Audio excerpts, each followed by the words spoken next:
Kedatangan pasien yang sebenarnya halnya sepele lah karena cinta. Banyak. Itu tuh murni ada misalkan kayak emang ada di pelet atau kadang-kadang dari pribadinya sendiri kurang bagus terhadap pasangan gitu. Satu ada yang benar-benar di pelet. Kalau yang benar di pelet, saya bakalan bilang gini, nanti tunggu 1 sampai 2 minggu teteh kerjain dulu ya gitu. Soalnya ini perempuan, soalnya perginya dia tiba-tiba kayak ibarat udah lupa segalanya aja, padahal dia nggak berantem nggak apa, lupa. Terus kalau ditelepon atau diajak ketemu ngap lengon, nah itu beneran di pelet. Tapi kalau emang tuh laki sekali selingkuh 2 kali doyan gitu, itu mah emang kudu dirukiah.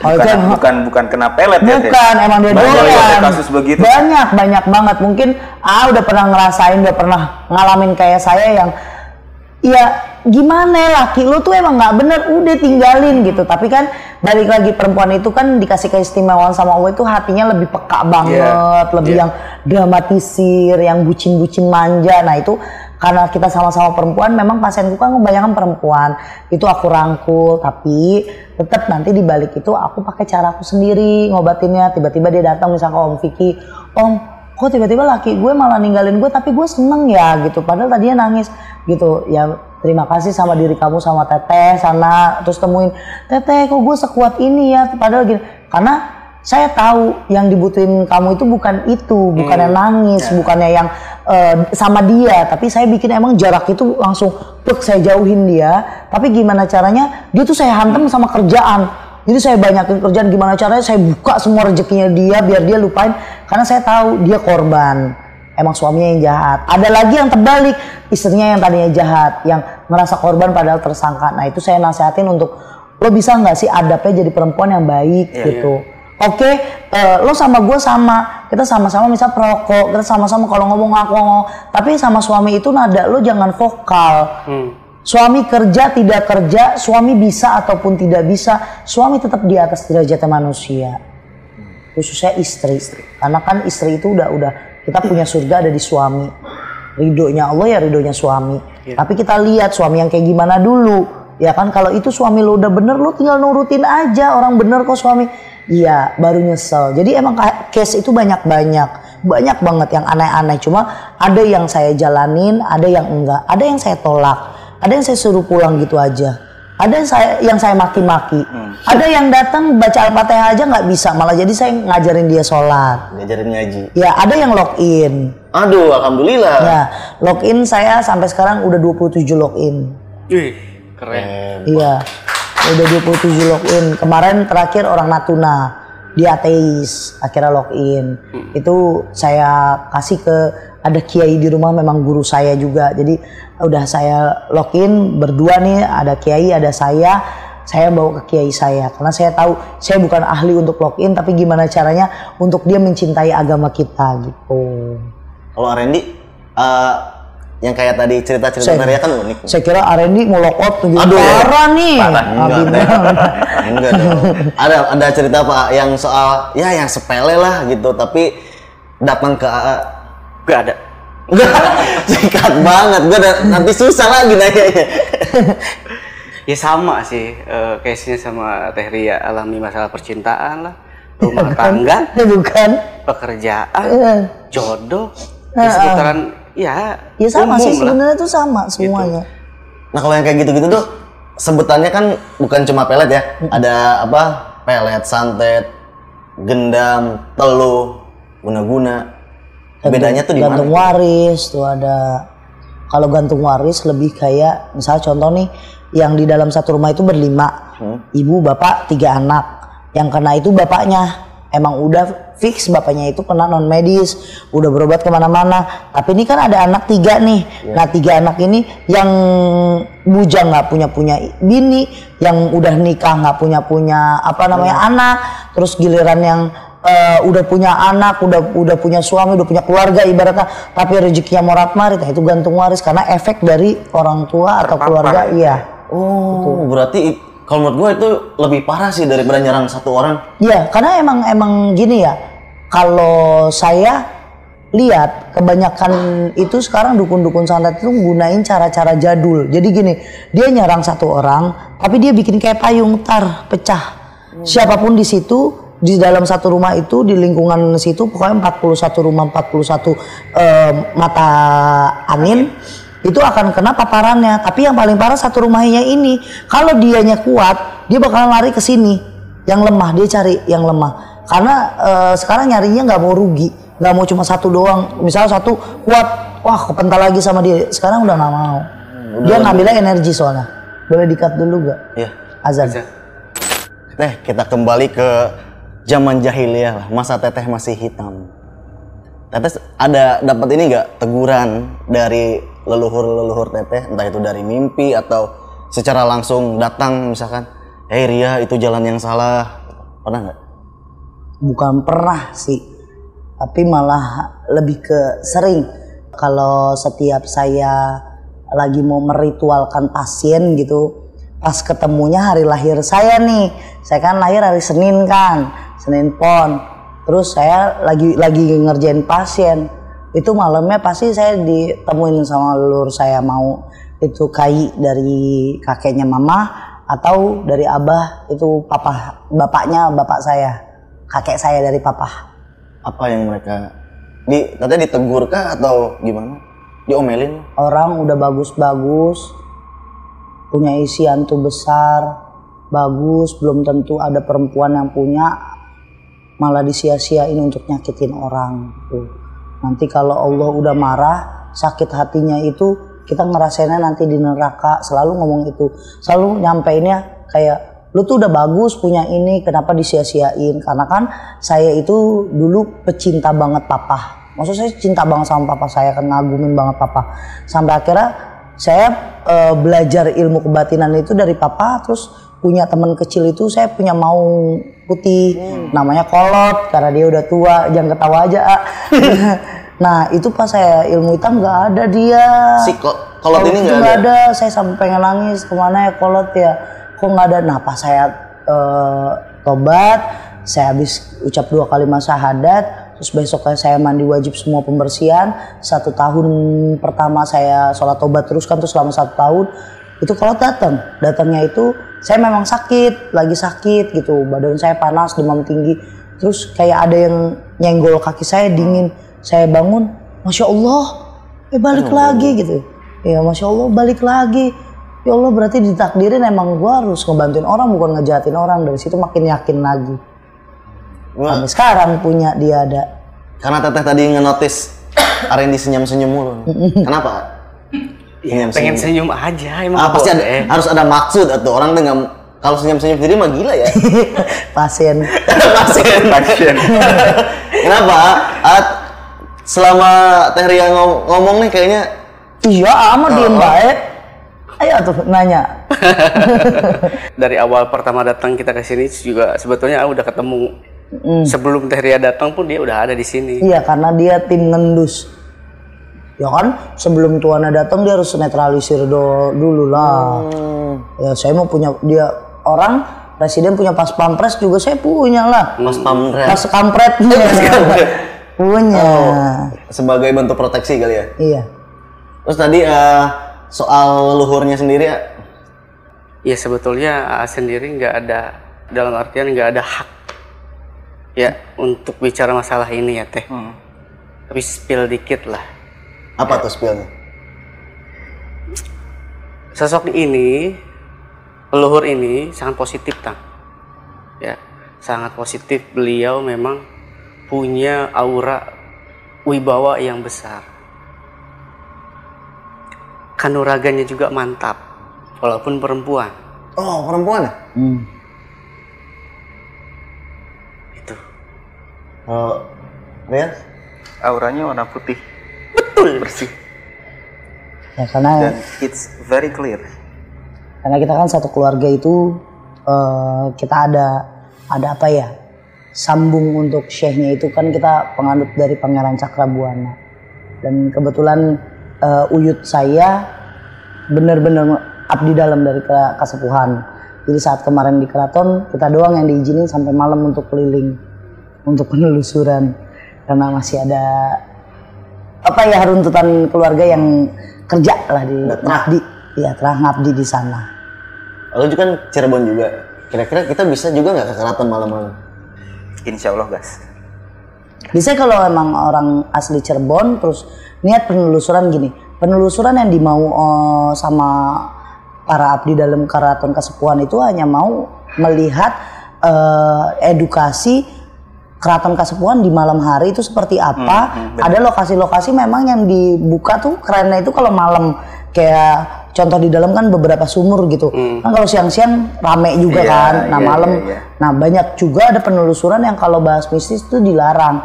Karena Keraton Kasepuhan sangat sensitif untuk dibahas tentang hal mistis. Dimanapun itu ya pasti ada mistis. Apalagi itu tempat yang udah tahu keraton gitu kan. Pasti dari zaman sekian ratusan tahun ibaratnya ada.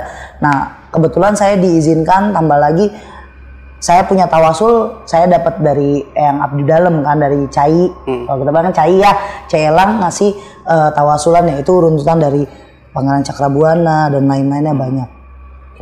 Ada salam dari Ibu Nyai Pakungwati. Wah, aduh. Gas lah. Mudah-mudahan kita suatu hari nanti berjodoh buat rawuh ke sana ya teh bareng-bareng. Amin, amin. Kita napak tilas, kita cerita tentang Keraton Kasepuhan, Kacirebonan, Kanoman. Iya. Kanoman yang saya belum, kemarin nggak sempat ke Kanoman. Padahal kalau Kanoman itu lebih dekat sama keluarga ibunya bapak saya. Kalau bapaknya ibu saya. Terus kalau misalnya dari bapak saya itu terahnya ke Keraton Kasepuhan. Jadi keluarga saya itu keluarga ajaib bagi saya. Kenapa lo semua orang putih terus tiba-tiba gue pernah ilmu hitam. Jadi saya ya lucu aja gitu. Yang putih kenapa sih gue cacatin, tapi ternyata dari cacat itu saya malah berkembang jadi yang lebih dewasa lagi nanggepin semuanya gitu.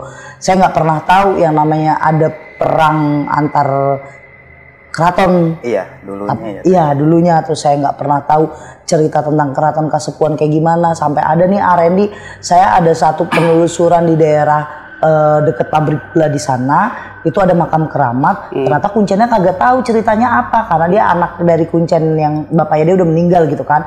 Dia yang suruh jaga aja, suruh bersih-bersih, tapi dia nggak tahu cerita jelasnya apa.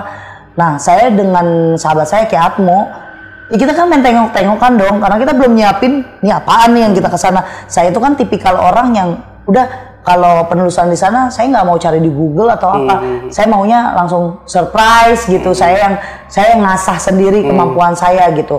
Nah di sana ternyata terahnya itu dari Keraton Kasepuhan. Kalau tempat itu kita cari dari alam batin saya, kita gunain. Nah besoknya masih ada kesempatan ke keraton. Saya tanya sama Cai, ternyata itu bener. Satu lahan, satu lapak yang ternyata itu masih terdiri dari tanahnya Keraton Kasepuhan. Padahal jaraknya itu jauh banget. Jauh. Dan saya, orang Cirebon begini juga ya, keren juga ya gue ya, gitu ya. Maksudnya ilmu kanuragannya tuh harusnya saya jaga gitu. Dulu saya rusakin. Saat saya putih, ternyata jadi buletannya itu lebih paten lagi kalau sekarang. Tambah lagi Kanoman, saya pengen tahu sejarah dalamnya Keraton Kanoman karena ada beberapa guru spiritual saya ya di Cirebon yang sekarang sudah punya pondok pesantren sendiri dari abahnya meninggal. Itu kan ahli filsafat juga. Dia bilang sama saya, kamu udah ditunggu sama banyak orang, sekarang pulang, tapi ingat kerjaan itu dari jangan yang susah dulu baru yang mudah dulu baru yang susah itu satu orang aja. Saya nggak ngerti omongannya, ternyata pas pulang saya dikerubutin orang se-Kabupaten Bandung. Ternyata itu banyak banget, padahal saya sama Om Vicky ngelisnya cuma 20 orang, ternyata yang datang itu 273 orang. Dan itu sampai akhirnya temen suami sama keluarga saya telepon angkatan udara sama angkatan darat di situ buat ngamanin kalau Teh Ria nggak sanggup lah ngobatin orang 200-an. Itu untungnya nggak ke expose kamera, karena kalau di expose kamera mungkin tempat itu diblok buat saya, karena kan nggak boleh ada keramaian tempat saya nginap ya.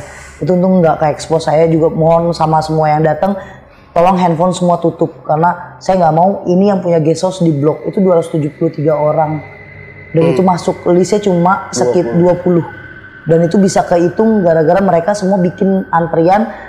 Si admin saya bikin antrian. Ya udah nih kita cek berapa orang, itu nggak sampai, udah 200 nggak, berarti kan lepas pas 70 orang itu. Gimana Teh, kita masih mau sampai mau bayar berapapun. Itu semua omongan orang Kanoman bener. Keraton Anoman. Terus di halaman depannya aja tuh kan kalau kita lihat rekamannya tuh ada latihan perang gitu-gitu ya tuh ya. Ya, kangen, gue jadi kangen nih. Saya kangen kalau masuk ke benda-benda pusaka yang iya, terus sama ini alat-alat perang kayak golok gitu-gitu. Ih, apalagi pada zaman Pajajaran. Saya tuh kan jujur saya kan belajar akhir zaman Siliwangi kan dalam banget ya.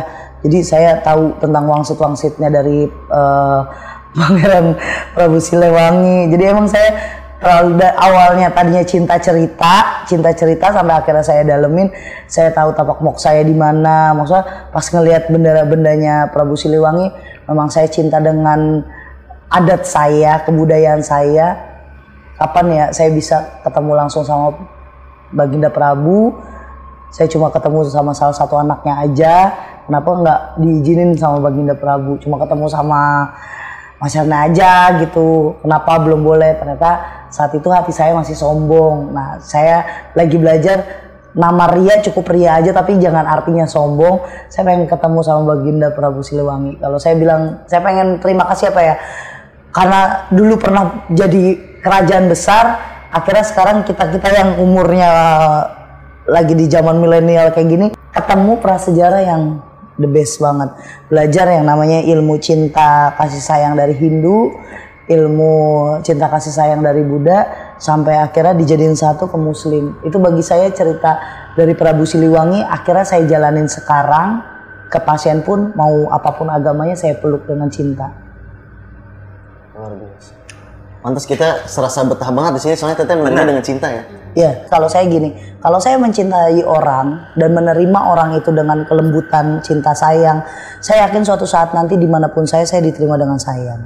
Pasti teh. Ya, karena tabur tuai, Allah pasti kasih itu semuanya. Saya belum pernah dijamu dengan tidak baik, tapi selalu orang lain yang menjamu saya tidak baik itu dijamu lagi tidak baik dengan orang lain.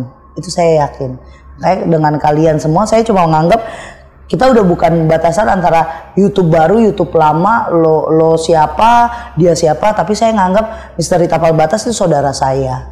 Jadi dimanapun nanti mau penelusuran bareng sama Teria, mau kemana, tanpa kru saya mau diminta sama Misteri Tapal Batas, saya lagi di luar kota, hubungin aja ke Om Vicky. Karena yang jalin silaturahmi itu lebih sulit sebenarnya. Kalau kita cuma ngikutin waktu. Tapi kalau jalanin silaturahmi pakai cinta pasti bisa. Insya Allah bisa. Cinta. Siapa sosok yang meng-backup Teteh untuk melakukan hal-hal keji lah ya, bisa dibilang.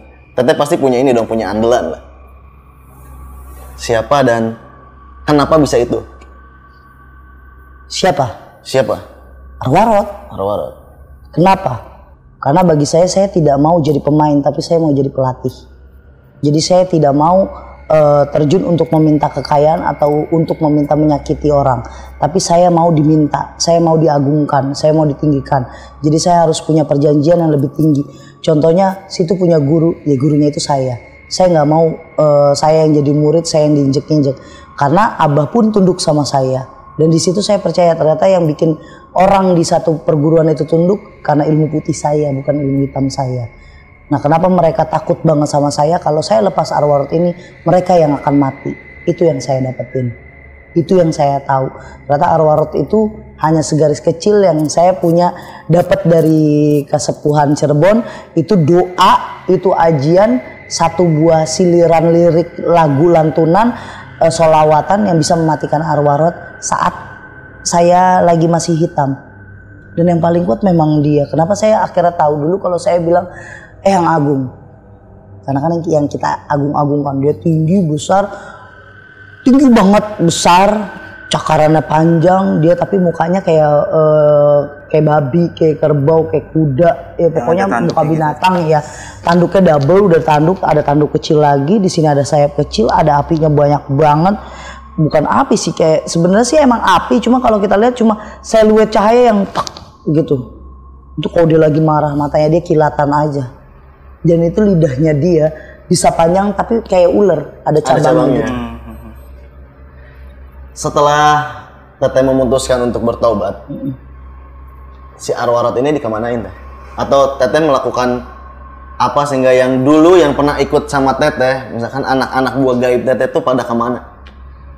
Kalau untuk kemananya, wallahu alam, setelah saya sujud terakhir saya ngucap 2 kalimat syahadat, itu jeda berapa second saya dapat dulu zamannya BBM, dapat BBM saya nggak baca, setelah setengah jam saya lihat BBM dari Nyai itu istrinya Abah, ternyata di saat saya sujud baca 2 kalimat syahadat, Abah meninggal dalam keadaan yang aduh nih begini mangap, ini darah semua keluar, benar-benar darah, terus matanya melotot tapi keluarnya itu udah segini, jadi molor keluar semua. Dan di situ saya janji kalau apapun yang bukan punya saya nggak akan pernah mau bawa, apapun yang punya saya biarkan Tuhan yang bawa. Nah di situ saya udah nggak mau peduli kemana dia tuh setan, kemana bodo amat. Tapi masih tetap kan ngejalanin 3 bulan itu kan kita dapat cambukan, terus panas segala macem kan. Itu ngerasain itu setelah di pondok pesantren baru saya tahu kalau setan itu nggak pernah mati, dia hanya mengecil energi dari kita. Makanya kamu harus benar-benar niatin buat bersih. Akhirnya di situ saya nggak boleh lagi pakai jampenya, nggak boleh main kejawen lagi, saya nggak boleh deket-dekat dupa. Kalau saya mau wangian saya pakai buhur. Itu aja. Nah itu kan di masa kelam adalah. Sekarang teteh memutuskan untuk membantu orang-orang, memerangi dukun-dukun santet. Pasti ada yang backup juga dong? Ada. Siapa? Yang pertama Allah. Udah pasti. 2 bapak mertua saya. 3 ada Om Vicky. Yang 4 cinta kasih sayang suami saya dan anak saya. Mantap. Itu mengalahkan segala hantaman-hantaman negatif ya? Benar Abintang, gini. Kalau orang bilang gini, teteh netralinnya gimana setelah banyak tamu gitu atau pasien yang banyak datang, teteh netralinnya biar seger lagi gimana? Ngelihat suami minta dipeluk, minta disayang, minta dicium, terus bercanda sama anak, itu cukup membuat bahagia. Karena netralin badan itu harus dengan bahagia dulu, tenang, nggak banyak pikiran, senyum, baru kita bersihin ya, kita wudhu, kita mandi. Cinta sayang yang tulus lahir, mau kita cuma dibilang gini, kamu udah makan belum? Atau kayak asisten saya, teteh udah makan belum? Tapi memang dia menanyakan itu pakai hati, itu netralin badan. Subhanallah. Balik lagi, yang butuh untuk netral itu bukan cuma orang lain. Kita ahli spiritual, saya, AA, kita juga butuh nyaman. Jadi kalau kita kerja nggak pakai nyaman, boleh tanya AA, nggak akan pernah mau.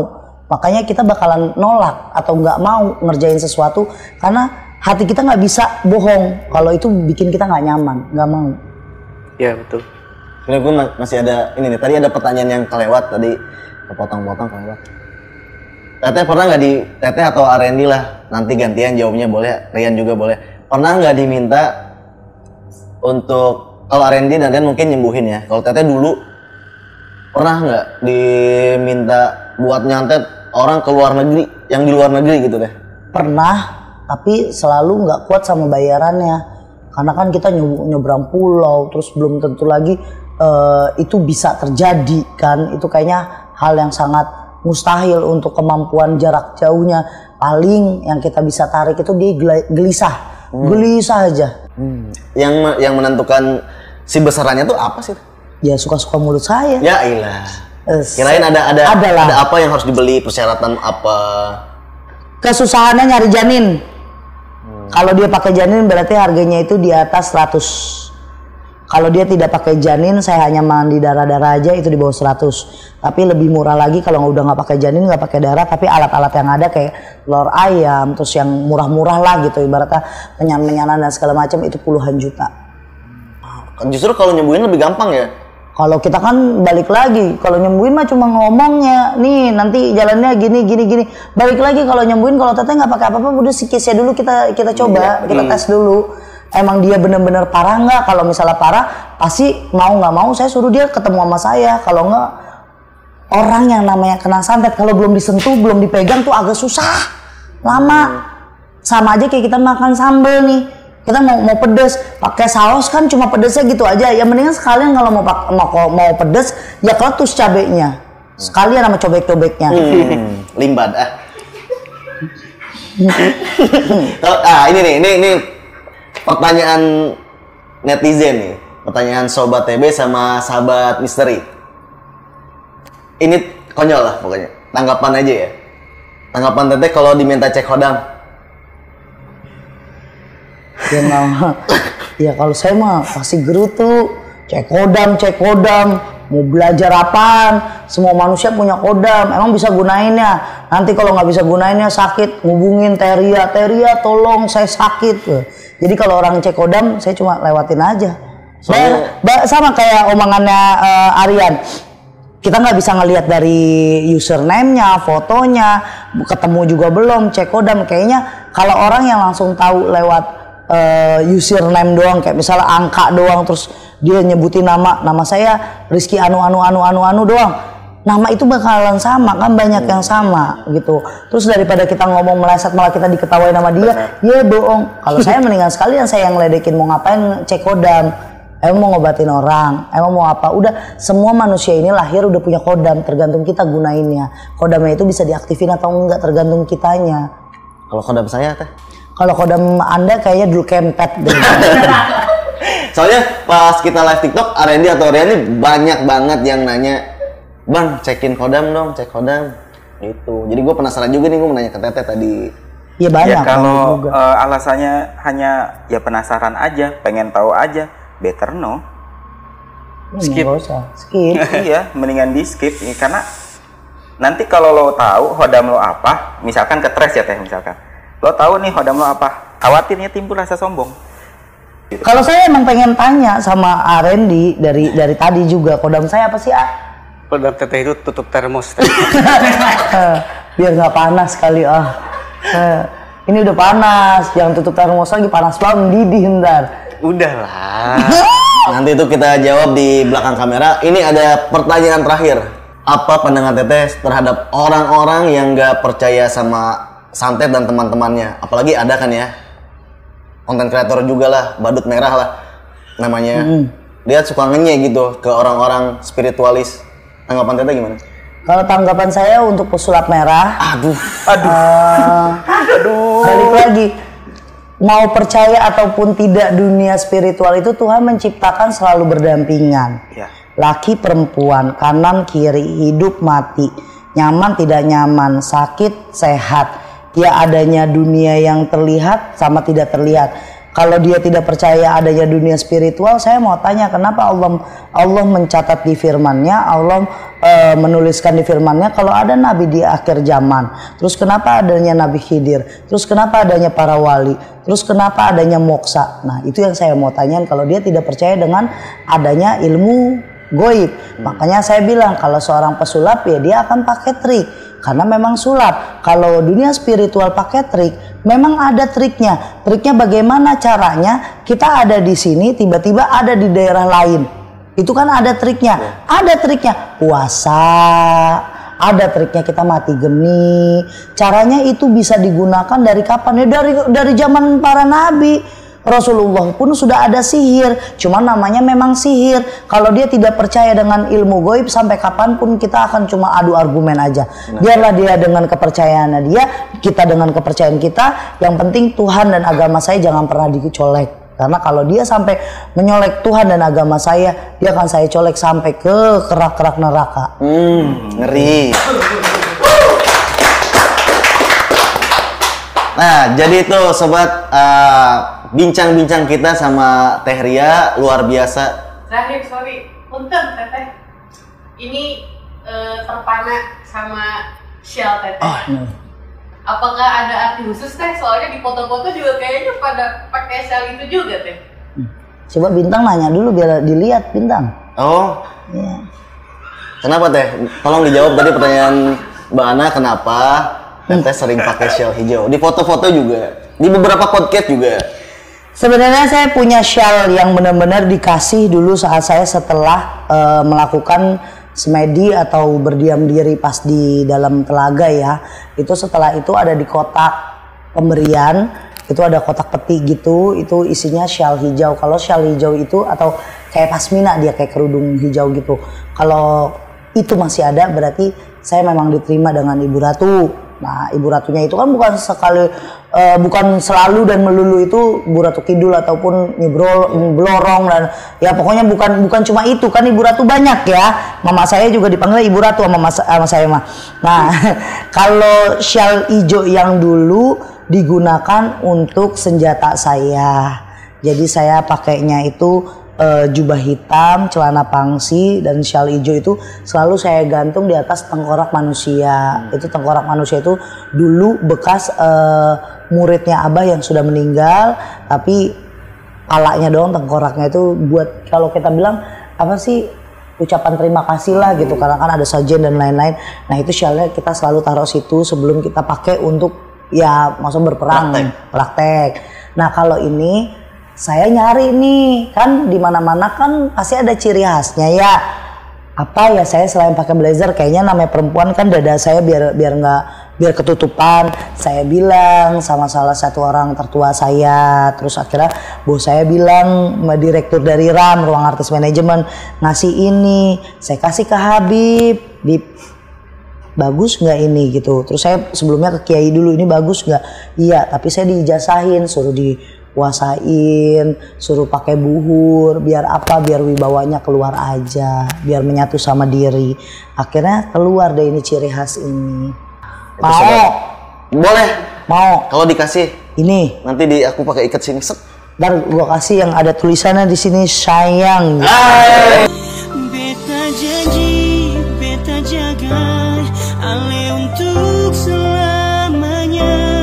Nah jadi itu sobat, obrolan kita sama Teh Ria luar biasa, banyak banget informasi-informasi yang berguna yang bisa mengedukasi ya Randy, Teh Ria. Semoga juga ini jadi bahan apa ya, bahwa dukun santet tuh nggak selamanya jahat, dia bisa bertobat dan bahkan bisa nolongin orang yang kena santet. Jadi jangan menjudge orang lah apalagi sebelum ketemu orangnya gitu ya. Benar. Jangan lupa mampir juga ke channelnya Teh Ria. Di mana Teh? Misteria. Sobat mistis, jangan percaya apapun yang viral sebelum kalian cek kebenarannya di Apa Kata TB. Salam Rahayu. Salam Rahayu. Kapan telusur bareng teh? Boleh. Alhamdulillah. Terima kasih banyak. Hatur nuhun. Nuhun.